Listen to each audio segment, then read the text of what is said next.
Аңлаватқаныңла Бұлбұл хақыда хикая.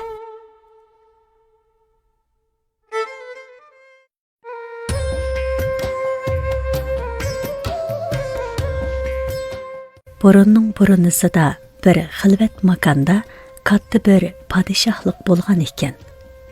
Padişahning ordisi bu dunyodagi eng hashamatlik ordi hisoblanadi ekan. O qimmatbaholik nafs kahishlardan yasalgan bo'g'ashqa bekmu chiroyli ekan. Lekin o kahishlar bekli nepis ham churuk bo'g'ashqa uni tutganda to'limi avaylashga to'g'ri keladi ekan. Ordi beg'ida dunyodagi eng go'zal gullar ichilgan bo'lib, kishilarning teximi zo'qini qo'zg'ash uchun o gullarga jiranglab turadigan ko'mish qo'ng'iroqlar isilgan ekan. Qisqasi, bu charbog'da hamma narsa nihoyatda tujibillab o'rinlashtirilgan ekan. Bu bog' shunchalik cho'ng ekanki, uning yana bir chetini hatto bog'vanmo bilmaydi ekan. Bog'ning ichida to'xtamay mengiyvergan odam eng oxirida ajoyib bir o'rmonlikqa kirib qoladi ekan. Bu o'rmonlikda egiz o'sgan daraxtlarning orasida cho'nqur bir ko'l bor ekan. O'rmonlik zumrad ranglik cho'nqur dengizga tutishidi ekan. O'rmonlikda to'limi mo'ngluq va chiroyli sayraydigan bir bulbul bor ekan. Bu bulbul sayrasa, ishi chechidanmi ko'p beliqchi jinida qilayotgan ishini qo'yib, o'zini sahilga o'ngdisiga tashlab, nima degan yiqimliq sayrash bu deb masxush bo'lib ketadi ekan.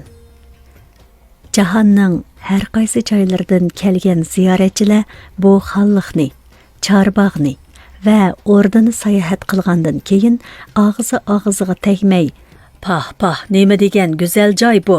Ordi bilan chorvog' nima degan karomat?" deyishidi ekan. Ammo bulbulning sayrishini anglagandan keyin, "Yanala hech nima bulbulning sayrishiga yetmaydi ekan" degan xulosaga keladi ekan. Ular o'z makonlariga qaytgandan keyin ko'rgan bilganlarini atrofidagilarga so'zlab beradi ekan. Shunda qilib, adiblar bu xonliq, o'rda va chorvoq haqida kitob yozibdi. Heliqi bulbulni ta'riflashnimi esidan chiqarmabdi. Ta'riflagandimi uningga hammadan yuqori baho beribdi. Shoirlar nodir she'rlarni yezib, o bulbulni eng go'zal misralar bilan madihiylabdi. Bu kitoblar butun zaminga tarqalibdi. Bir necha parchasi heliqi padishahning qo'liga tegibdi. Padishah oltin kursida o'ltirib bu kitoblarni o'qibdi va xonliqni ta'riflagan bu mazmunlarni ko'rib, ichidan shodlanib ketibdi. Ammo yanılı hammadan esili bulbulkan degan jumlani o'qiganda, "Nima? Bulbul? Ajab, men buningdan xabarsiz qopdiman-ku.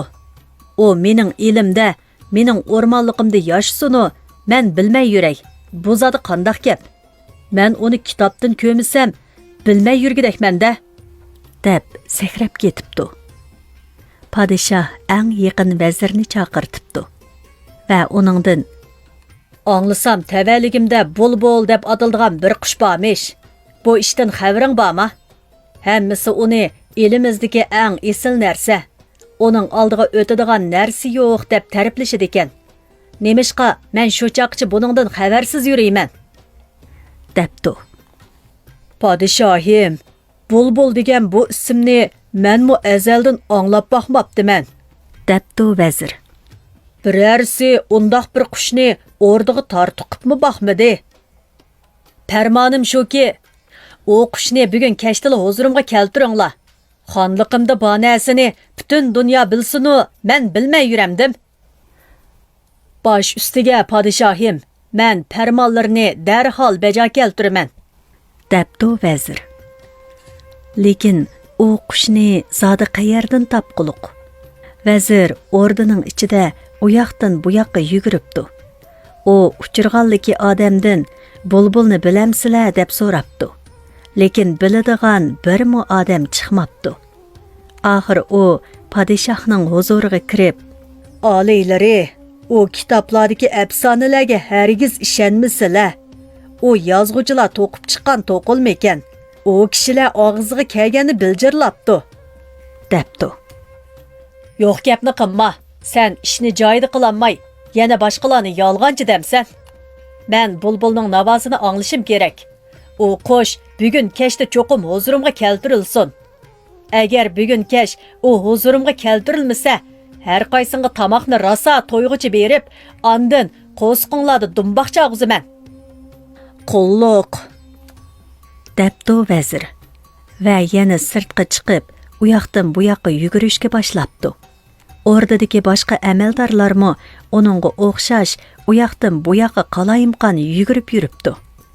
Ular jimi olam biladigan, faqat ordadagi kishilarni bilmaydigan bulbulni izlab kezib yetibdi. Ular uning buningdan surishti qilib, hech qanday uchurga ega bo'lolmabdi. Eng oxirida oshxonada ularga bir namrat qiz uchrabdi. U qizdan so'rabdikan, qiz debdi. Voy ana, may izdigininglar bulbulmidi? Bulbul bayani ko'zimni yumib turibmi topalayman? Men har kuni oqshimi ashqan-tashqan tamoqlarni yig'ishtirib, kasaljon onamga og'ash ketaman. U dengiz sahilda turadi. Men ishdan herib mang'ashqimikin, o'rmonlikda ozroq orom ilib olay deb o'ltirsam, bulbul xandan urib sayrab ketadi. Bulbulning yiqimliq kuyi manga onamning so'yib papilishidek tuyulib, yig'lab solaman. Qizjoq, debdi vazir. Agar sen bizni bulbulning yeniga bugun boshlab opasang, oshxonadan sana muqim bir mansab beraman. Buningdan keyin podshohimizning osh tamoqiga sen mas'ul bo'lasan. Shuning bilan ular o'rmonlikqa kiribdi. Bu ishqa ordadagi amaldorlarning yerimi degudek otlanibdi. Ular bulbul bajoyga ketib olsa, bir inak mo'rab ketibdi. Poh, debdi bir yosh vazir. Topdiqmi nima? Bu jonivar o'z kichik bo'g'ini bilan ovozining ajab to'g'ri borgan. Bu ovozni burun anglagandek qilma.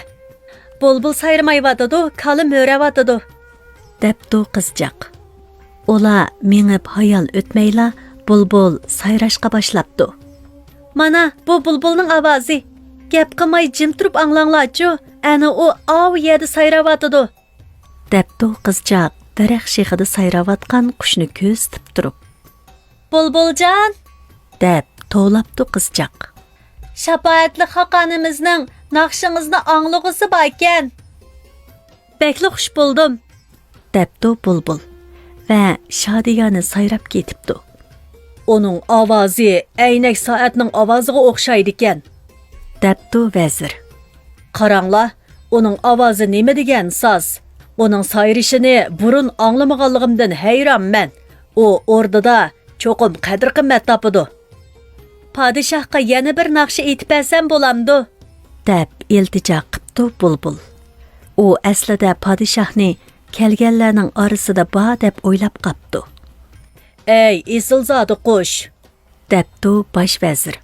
Men sizni o'rdadagi kechilik bazmiga ehtirom bilan taklif qilaman. Odamni mahliyo qiladigan ovozingiz bilan shohimizning ko'nglini bir xush qilaversingiz. Yeshil libosga purkangan tabiatda men kuyimni avijiga ko'tiralaydim. Naqshamni mushu yerda anglagan bo'lsanglar, bek yaxshi bo'ladi, debdi bulbul. Ammo u yana shohning yorliqiga qarish chiqishni muvofiq ko'may, ularga agishib o'rdiga kepdi. O'rdaning ichi bakli chiroyli yasilibdi. Hamma yoqqa panuslar esilib, xuddi kunduzdek yo'rib ketibdi. Ko'mish qo'ng'iroq esilgan chiroyli gullar yo'tkab kelinib, hamma yer ko'rkam bezilibdi. Koridorda kishilar mo'kidek u yoqdan bu yoqqa o'tib turibdi. Azroqli shamol chiqsa, qo'ng'iroqlar jiringlab, odamlar bir-birining so'zini anglayolmay qoldi. O'rdadagilar bulbulning qo'nishi uchun taxtning qishig'ila oltin qo'ndoq yasabdi. Jimi o'rda ahli yig'ilibdi. Rasmiy o'rda oshpazligiga tayinlangan heliqi qiz bozog'ida turishga ijozat oldi. Hamma odam pozor kiyinib, bulbulga qarab turibdi. Podshoh uningga qarab, beshini lang'ishitib qo'yibdikan, u sayrab chang keltirib yetibdi. Bulbulning kuyidan ta'sirlangan podshohning ko'zidan yoshlar taramlab eqishga boshlabdi. Bulbul kuyini bargan siri avjiga chiqiribdi.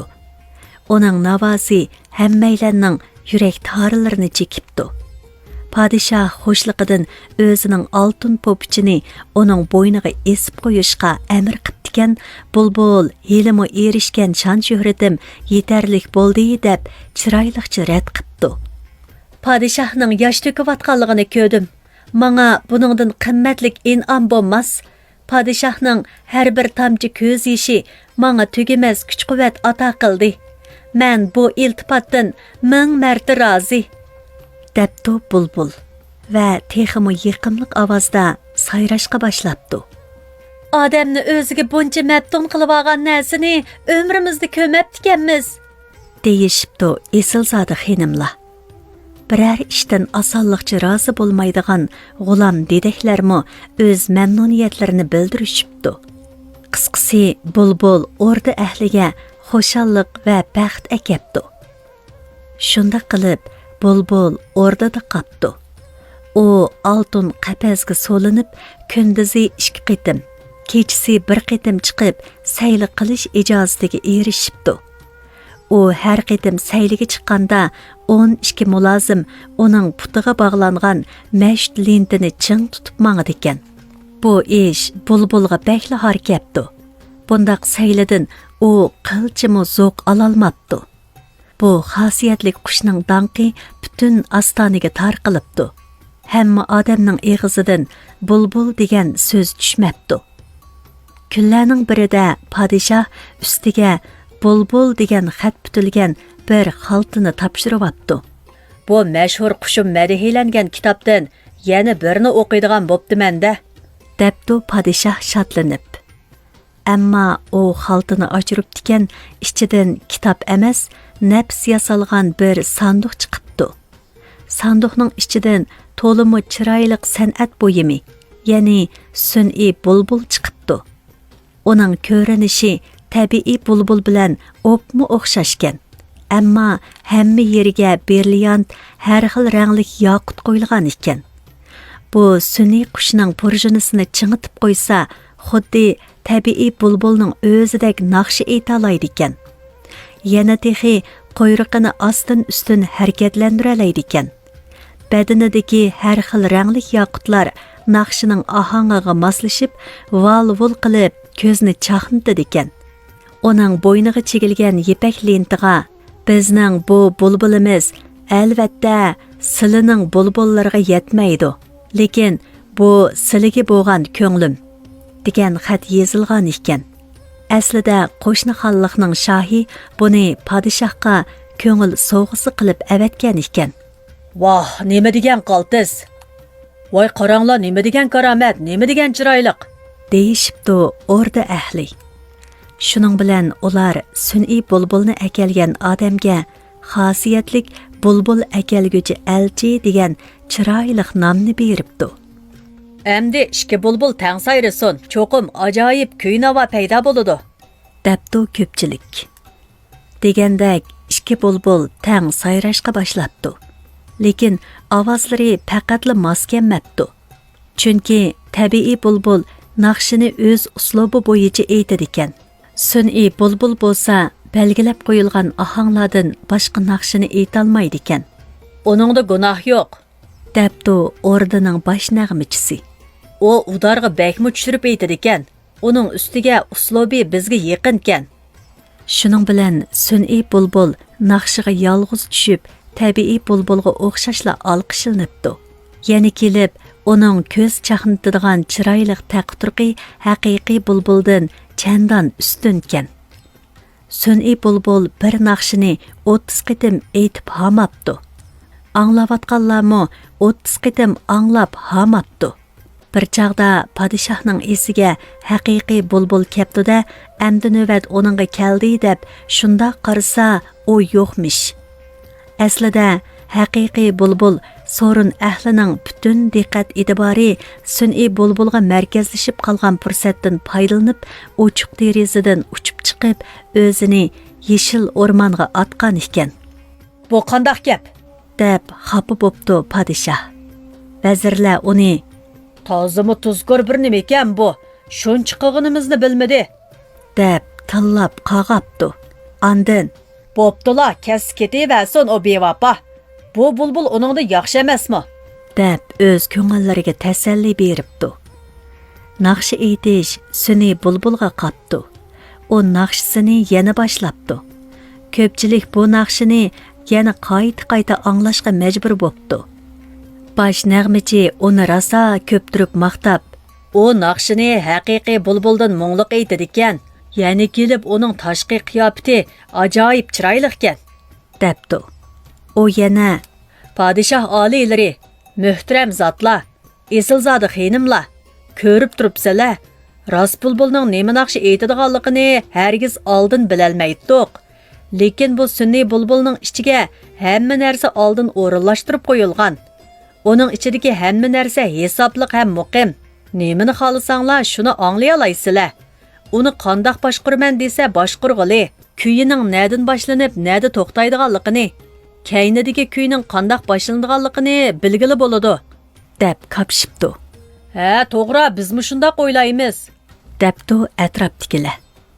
Baş nağmıcı padişahdan yakshanba kuni bulbulni achiqib, puhralarga naqshi aytqizib berishga ijozat oldi. Yakshanba kepdi. Bulbul puhralarga naqshi aytib berishga boshlabdi. Puhralar uning naqshisini anglab, xuddi rohatlanib o'ltirib, xushpuroq choy ichgandek huzurlanibdi. Ular barakalla tovlashibdi. Boshmaltaqlarini chiqarishib, qaltis deyishib ketibdi. Lekin haqiqiy bulbulning naqshisini anglab o'ginib qolgan beliqchi, buning naqshisiga xeyli bo'p qoladi ekan. O'zimi rost bulbulga o'xshaydi ekan. Shug'inisi uningda nimadir bir nima kamda qiladi, debdi. Lekin podshohning yorliqi bilan rost bulbul tuzkor sanilib, o'z elidan surgun qilinibdi. Sun'iy bulbulning turar joyi bo'lsa, podshohning karvitining yenidagi yipak yostiq bo'pti. U erishgan kesak oltin, yambu, qashtishiga o'xshash in'omlar yostiqning atrofiga bir kepdi. Yana uningga o'rda kechilik oliy naqshchisi degan nom berilibdi. Va yana podshohning so'l tarafidagi birinchi o'rin degan amal berilibdi. Chunki podshoh hamma odamning yuragi so'l tarafda bo'ladi. Mening yuragimmo so'l tarafda. Shunga so'l tarafdagi o'rin hammadan muhim deb o'ylaydi ekan. Kunlar va oylar bir-birini qo'g'lashib, oradan dal 1 yil o'tibdi. Podshoh, vazirlar va o'rda ahli, shundoqla puhralar sun'iy bulbul aytgan naqshlarning hammasini sudek yodlabapti. Hamma odam uningga bağan siri hiris bo'lib, uningga agishib naqshi aytadigan bo'lib ketibdi. Shug'inisi bir oqshimi podshoh uning kuylarini zo'xmanlik bilan anglab yozsa, uning badanidan tirs qilgandek bir ovoz chiqib, qo'sqidagi tishliq chaqlar chechilib, naqsh kuylar to'xtab qopdi. Podshoh yotgan yeridala o'rda tevipini chaqirishga odam mangdiribdi. Sun'iy bulbulni zuvonga keltirish o'rda tevipining qo'lidan kelmabdi. Shuning bilan ular soatchini taklif qilib akapdi. Soatchi undaq mundaq qilib yurib, uni remont qilgan bo'pti. Ammo u podshohga, podshohim, endi bu qushni asramasanglar bo'lmaydi ekan. Uning tishliqchoqlari uprab bir yerga beribdi. Tishliqchoqni yengidan salsaq, uning kuy navosi burunqidek yiqimliq chiqmaydi, debdi. O'rdadagilarning beshi qaytibdi. Shuningdan e'tiboran bu qush yilda aran bir qitim naqshi aytadigan. Lekin shu bir qitimgami bakli zo'riqib ketadigan bo'lib qopti. O'rdaning bosh nag'michisi tushuniksiz so'z iboralar bilan bu qushning ovozi burunqidekla soz debdikan, anglaganlarning ko'ngli xeyli amin tepib qopti. Aradan to'p-to'g'ri 5 yil o'tibdi. Elning beshiga eg'ir kun tushib, podshoh kasal bo'lib, o'rin tutib yetib qopti. U shahona karvatda butun badani muzlab, chiroyi sarg'ayib yetibdi. O'rdaning hamma yeri raxt bilan o'rilib, yerlarga mu oq raxt silinibdi. Kishilar putining uchida dassab mengib, pichir-pichir gaplashib yuribdi. Karvatqa oq mamuqdan tikilgan chimildiq esilgan bo'lib, zarb öpüklari julalanib turadi ekan. Rojakdan kirgan oy nuri padişah bilan sun'iy qushni yo'ritib turadi ekan. Bir chaqda bechora padişah maydasini eg'ir bir narsa besib olgandek tinolmay qapti. U sun'iy bulbulga qarab turib, "Hey qimmatli qushum, tezdan sayra, naqshangni darhol yangrat. Men seni e'tiborlab qimmatli so'g'larni bergan, oltin yipda tikilgan po'pichimni o'z qo'lim bilan bo'yningga esib qo'ygan. Endi naqsh aytib, meni bu qiyin ahvoldan qutqizgin," debdi padişah bo'g'ilib turib. Lekin sun'iy bulbul metmi qilmay muzdek qetib turibdi. Demisimi, uning purjunisini burab qo'ydigan odam bo'lmasa, u karga kelmaydi-da. Atrofni qo'rqinchli sukut qoplabdi. To'satdan derazadan ajoyib mungluq bir kuy anglanibdi. Bu tabiiy bulbul bo'lib, daraxt shexiga qo'nib sayrayotgan ekan. U padişahning hasratlik iltijosini anglab, uningga tasalli berish uchun umid kuyi akelgan ekan. Shu hamon padişahning nemjon tenidagi qonlari urg'ib, put-qo'liga jon kirishga boshlabdi. Bulbul naqshsini davomlashtiribdi. U pinhon qabristonlikda o'sgan oq atirgulni, bozon darxidan chiqqan xushpuroqni, hayotlarning gulgiyoh, chimlarning ustida qoldirgan ko'z yoshlarini kuylabdi. "Rahmat, rahmat," debdi padişah. "Sen haqiqatan xosiyatli qushkansan. Men seni surgun qildim. Sen bo'lsang bugun mening jinimni saqlab qolding. Sening yaxshiligingni qandoq qaytirsam bo'la?" "Yaxshiligimni qaytirib bo'ldi-la," debdi bulbul. "Men tunji qitim sizlarga naqshi aytib bergandala, sizlarning ko'zlaridan yosh to'kilgan edi. O ishni men mangu esimdan chiqaramayman. Har bir tomchi ko'z yosh unchi marvoyit qitang. U mendek xushnava bulbulning yuragini yoyritib yetadi. Endi sizlar xotirjam uxlab, obdan kutinib, patroq saqaysizlar. Men sizlarga yana bir qitim naqshi aytib beray." Bulbul yiqimliq sayrashga boshlabdi. Padişah şirin uyquga g'arq bo'pti. Atsi padişah o'rnidan kuch-quvvatga to'lgan holda nihoyat ruhliq turibdi. U bulbulga qarab, "Men bilan mangu birga turg'in. Qandoq sayrag'un kelsa, shundoq sayrava. Endi men heliqi sun'iy bulbulni urib chiqib, kukum talqon qilib etaman. Unda qilmasizlar," debdi bulbul. "Umu oxirgacha o'z burchini ado qildi. Şuna onumu yanlarida tutsala, men ordalarda çangı tizip yazsam bo'lmaydi. Yanlarga xalıgan çağda kelip ketip turaman. Her günü keşte derizlarining oldidagi daraxtga qo'nib, sizlarga sayrab beraman. Sizlarni shodlantiraman. Baxtliklar bilan baxtsizlarni, qalblaridagi yaxshilik bilan yomonlikni, yanlarga yoshiringan diyonat bilan qabohatni naqshamga qo'shaman. Mendek arzimas qush endi har yon uchay. Heliqi namrat beliqchining, japokash dehqonning, sizlarga ham o'rda qasrlariga bakmu yiroqda turadigan oddiy puhralarning ko'nglini ochay. Ularning dardlariga darmon bo'lay. Bo'ladi, xolig'iningcha bo'lsin. Lekin men seni har vaqt qarshi olaman, debdi padişah qiymasliq nazri bilan. Va shundoq degash o'rnidan turibdi. U shohliq to'nini kiyib, oltin shamsharni maydasiga besibdi. Shunda qilib, oq ko'ngil bulbul yana erkin qushqa aylanib, yiqimliq sayrig'inicha o'z makoniga qarab uchib ketibdi.